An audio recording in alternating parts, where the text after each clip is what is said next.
What if I told you there's a crypto project trying to build a whole internet, one where apps run without a single company's servers? Hey, I'm Shay. Welcome to Deciphering Crypto, where we simplify crypto, blockchain, and AI for everyone. Today, a brief and thorough review of the blockchain protocol Internet Computer. People also call it the token ticker, which is ICP, the good, the bad, and what you need to know. Now, let's get into it. Internet Computer is a blockchain that tries to run full apps, code, and data right on the chain. Think of it as a giant shared computer run by independent machines all over the world. Most apps today live on servers owned by a handful of huge companies. ICP's big idea? What if the internet itself could host the software and no single company could flip the switch and make it disappear? Imagine your favorite game is hosted on one kid's computer. That kid goes home, the game is gone. That's basically the internet today. ICP spreads that job across hundreds of independent machines, so no one company is the kill switch.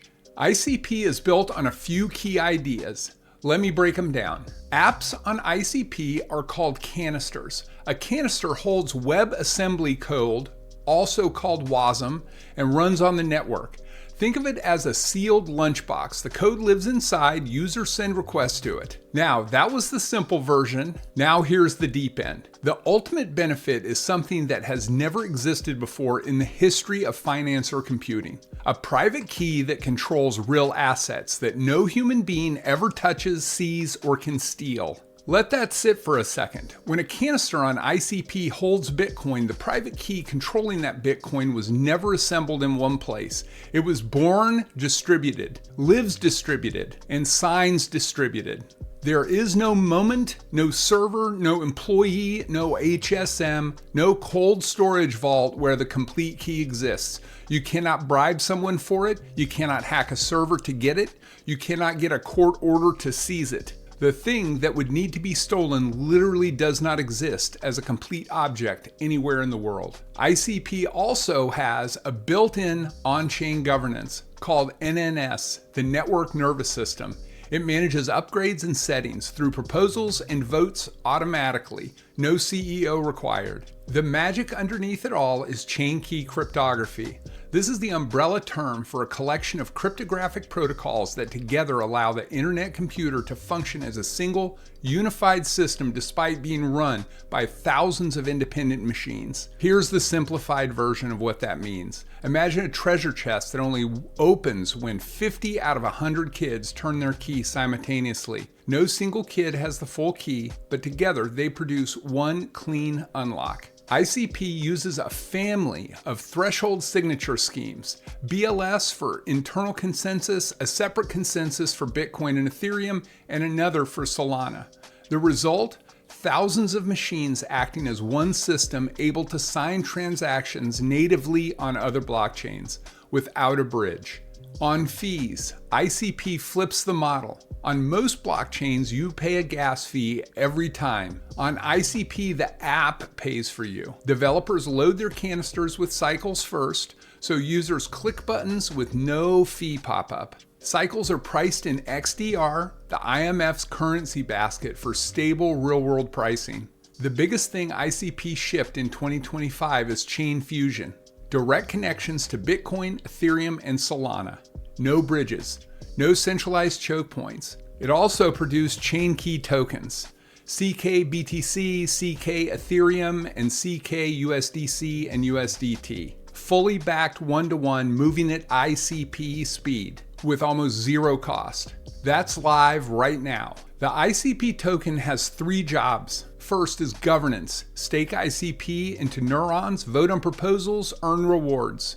And then there's compute fuel. Convert ICP into cycles. The ICP then gets burned. And then node rewards. The network mints new ICP to pay machine operators. All right, so the honest inflation picture. ICP was designed to fall from 10% annual inflation at launch towards 5% over 8 years. As of early 2026, it's still running at 9.72%, meaning the burn side hasn't caught up yet. That's the context behind Mission 70, A proposal from founder Dominic Williams to cut inflation from 9.72% down to 2.9% by the end of 2026. It's a real plan with real numbers. But as of filming, it's still just a proposal. It's not yet live. And the price. As of filming, ICP is trading around $2.20, near its all-time low. The fear and greed index currently is a 9, so it's extreme fear. I'm not saying that to be negative. I'm saying it because you deserve the full picture. The builder is the DFINITY Foundation, a Swiss-based not-for-profit founded in 2016 by Dominic Williams. They have around 250 employees, heavy on cryptographers and engineers, many from ETH Zurich, IBM, and Google. Security posture is solid. Third-party audits from Trail Bits and NCC Group are public. High-severity issues were found and fixed. That's exactly what a responsible project does. There's also a public bug bounty on Hack'n'Proof, a concrete development signal. ICP led all crypto projects in GitHub commits for 9 months straight, going into early 2026. Over 3,000 commits, 100 plus active contributors. This is a team that is building. Let's talk risks. Risk number 1, complexity. ICP is harder to understand than most smart contract platforms.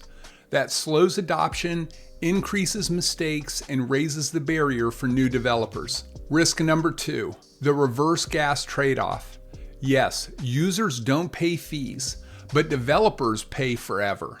If a canister runs out of cycles, the app disappears. And here's the data that matters. Active addresses rose 35% in Q3 of 2025, but actual decentralized app engagement dropped 22%. More builders, fewer users. That gap needs to close. And then risk number 3, structural concerns. Governance can concentrate power. Delegation in token voting systems is documented risk across crypto, not just ICP. The token is near its all-time low, and inflation is still running hot until Mission 70 is adopted. There's also a U.S. securities lawsuit that was dismissed in 2025 with an appeal pending. Not guilt, but a risk factor worth knowing. Here's my honest scorecard. Technology is high. Chain fusion, chain key cryptography, AI on chain via the ignition milestone, reverse gas, HTTPS outcalls, all shipped, all live. This is genuinely novel engineering. Execution has been moderate. Canister count grew from 372,000 to nearly 980,000 in under 2 years. But decentralized app engagement is falling even as the network grows. Infrastructure is strong, user traction is lagging. Market positioning is clear but difficult. Decentralized cloud is a real story. Competing against AWS and Google Cloud is a real challenge. Trust is mixed. Public audits and bug bounties are genuine positives. The price history and governance concentration debates are real headwinds. All right, here's what I think you need to watch. Does canister count hit 1 million? Does decentralized app engagement recover? Does Mission 70 get formally adopted? This is all trackable at dashboard.internetcomputer.org. And the biggest lesson for any crypto project, don't just ask, is the tech cool? Ask who pays, who controls, what breaks first, and what proof exists today, not just in a white paper. Now I want to hear from you. Which risk worries you the most? The complexity, the governance concentration, or the developer paid fee model? Drop it in the comments. And if you've used an ICP app, did it feel like a normal website? Or did it still feel like crypto? If you're thinking about buying crypto like ICP and want to support the channel, take a look at Caleb and Brown. You get a dedicated broker who helps you navigate this stuff. No confusing exchanges. Use it if you want to support the channel. If this review helped, hit subscribe. There's really so much to look at with this project. I could easily make a dozen videos explaining the tech. Let me know if you're interested in more. This has all been educational and not financial advice. Evaluate these projects for yourself. I'll see you next week. Take care.